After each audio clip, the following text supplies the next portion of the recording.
Şeyde geçirdik. Kapalı spor salonu. Мы провели ночь на крытом спортивном стадионе.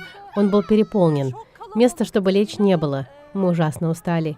Пришли за палатками, а их уже не было. Может, мы снова пойдем туда вечером. Но стадион переполнен. Лекарств нет, а многим пострадавшим они нужны.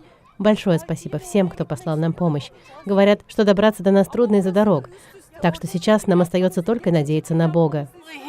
Hayatımda ilk kez daha ben Клянусь вам, это первый раз в моей жизни, а мне уже 50. Никогда раньше таких землетрясений в Турции не было. Мы чуть не погибли.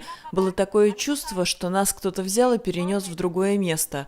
Слава богу, мы остались живы, наша семья уцелела. Но у нас много знакомых, чьи близкие погибли. Это 4 или 5 человек. Все здания здесь разрушены. Все в чудовищном состоянии. Я даже не могу описать словами. Простите, мне трудно об этом даже говорить.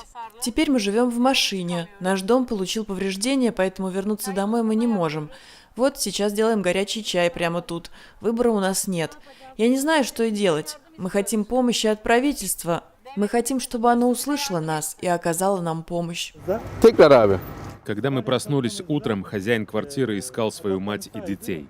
Кажется, их нашли уже мертвыми. До сих пор под завалами нашего здания остаются 11 человек.